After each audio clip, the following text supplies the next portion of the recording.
Yo guys, I'm Yellow, the Norwegian hardcore PC gamer, and today we are going to talk about the new Negev.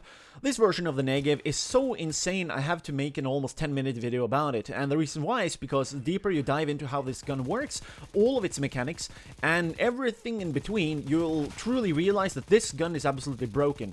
Now, I just used the basic scientific method myself. I was also listening to a couple of Thorin's videos the other day, and they were talking about, like, generally how guns are broken, and the more I thought about this, the more I went back into an older mindset I had when I made a video that was semi-popular, even though it was not popular at all, about the CC. I initially dived into how that gun worked when it was added to the game, and I figured out a couple of different ways in which it could be improved upon, and go figure, Valve actually implemented one of those things. That was to add some sort of particular type of spray with the CC75 that happens when you're blasting the weapon. So you know what, I gotta commend Valve for that, but when it comes down to this Negev, it's fucking insane. This have to be altered in a lot of different ways.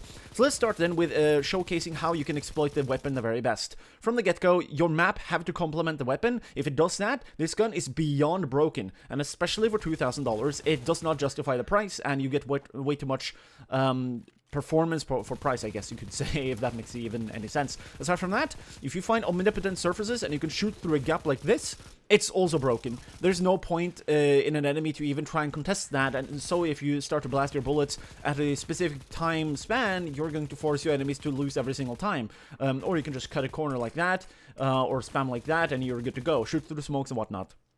Aside from that, though, you also want to make sure that you at least have some sort of body armor. That's going to help you out a lot with this weapon, because you don't want to flinch if you get hit by anything, so that's going to be useful as well. You also want to make sure that you preemptively ramp up the bullets stream, so that your accuracy start to become a thing when you try and aim, right? And aside from that, crouch extra with a weapon to get that extra accuracy.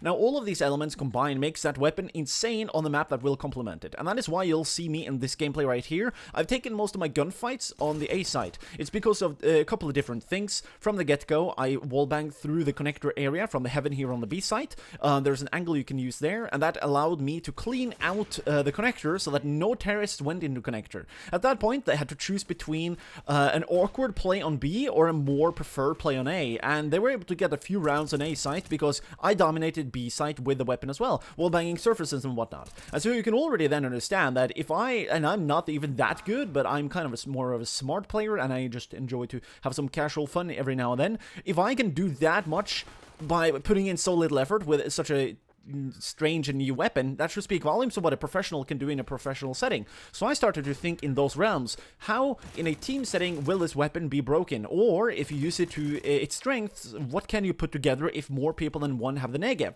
And this is where it becomes fucking insane. Like, it's retarded. It should not be in the game. This version of the Negev is just disgusting, and it doesn't fit. The reason why is because one user get to shoot 150 bullets and then reload. Yes, he can't defend himself when he have reloaded, but he can buy an overpowered weapon, take up close cover, and defend if he so wants to. It's not a big deal, it's not difficult, and yeah, go figure, that's gonna be very easy. So, okay, let's say that you have two people with a Negev. Now you can shoot 300 bullets straight, and you can cover your teammate, and you can reload, and both collectively have 900 bullets. And that means that, alright, let's say that we have some sort of overlap. That means that you can spew out 900 bullets in the time it would take to shoot approximately 450 bullets, basically doubling the rate of fire through a gap through a couple of particular areas. Now, even more so tactically, this means that if there are small enclosed areas or small chunks of maps, you and your buddy can just cut into this area, and you're forcing the enemy to either run away, get killed, throw grenades, throw down smoke or whatever. And the worst part really is that the enemy cannot escape because the bullet stream is damaging a ton. There are so many bullets, the rate of fire is insane, and if you and your buddy constantly shoot one cover when the other is reloading, and then in between the reloads both of you have to do, you just move up until you're depleting yourself of bullets and have overpowered weapons to clean up the rest with. Dude, that's fucking insane. Like, how can Valve allow this to be a part of the game?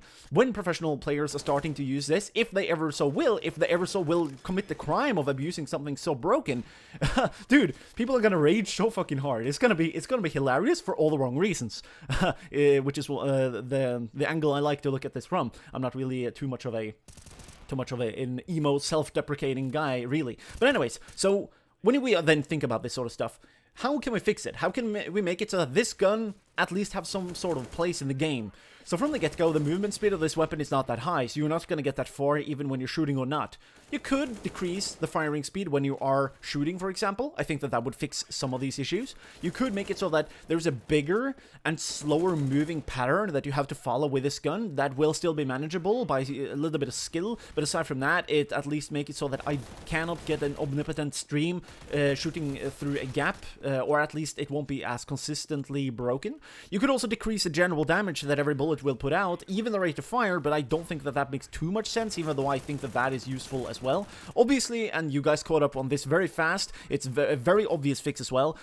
Change the price to something more sensible. I think that if you nerf this gun a lot and you put it at $4,000, that makes a lot of sense. Some of you guys said that as well, but personally, if it's gonna stay like it is right now, it's so fucking insane. You should have it at 6,000. But if you patch it up a bit, or patch it down a bit, if you break it down a bit, 4,000 would be more reasonable, because after all, it's still going to have some very serious effects and are almost impossible to deal with, but you then at least get something for your pay, you know? And also, it's not a broken thing that you can access every single time, which in this metagame, you can basically buy a Negev every eco round, and that's like buying a fucking auto sniper every eco round. That doesn't make any sense. Why would that be legal? So why is the Negev illegal when it's this broken? And especially if you use it in a team setting. So there's that.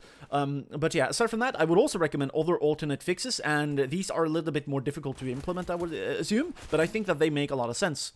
So make it so that there is even more RNG and a bigger, wider spread when you shoot through a material. After all, that is how I was able to dominate the connector on Overpass, and I think that alone, me being one player, I think that is a bit broken. Even more so if you chain two owners of this weapon together when they are playing. So there's that. Also, make it so that the damage decreases when you shoot through surfaces, aside from more RNG and maybe a bigger spread of bullets. I think that that could work as well, because then you have more just cover fire in general of an area. It doesn't necessarily kill somebody that might be camping around some sort of place. Now, other alternate obvious fixes would be to decrease the total magazine size, maybe the rate of fire, but I don't really know about that, because if Valve really is going to stick with this weapon, which I personally would not like to have to be a part of the game, then that's just going to leave it crazy. But anyways, I figured I should just mention it again. Yeah, you might also want to just decrease the total amount of bullets. I think that 100 bullets in a magazine makes a lot more sense. In this edition, in this rendition, I guess I should say, this gun is just broken, okay? There's no other ways around it. And that's kind of where we have to take a look at Valve and think like, so being this proactive in understanding how a weapon could be implemented by the game, and then only looking at casual players and the numbers regarding what casual players are able to do with this sort of tool in the tool shed that is guns in CSGO, like, why are you not this proactive? What can Valve do in order to make it so that this will never happen again? Because this have happened with when Valve revamped the Tech 9, initially with the Deagle to a certain degree, the CC75, the R8 revolver, like, whenever Valve touch a game, they're fucking up something. So I figured I should just make this video to try and cover their ass a bit, even though it's still Valve's fault that this gun is even in the game. So hopefully you guys have some funny or interesting comments in the comment section below. You can post it there. Yeah, that's about it really for this video. So thanks for watching. Here are two related videos if you want to get smarter or better at CSGO. If you want to support the channel on Patreon, I would recommend you guys to do that. You get access to the Discord server of the channel and whatnot there as well. Thanks for watching. Have a nice day, and don't get beastified when you play.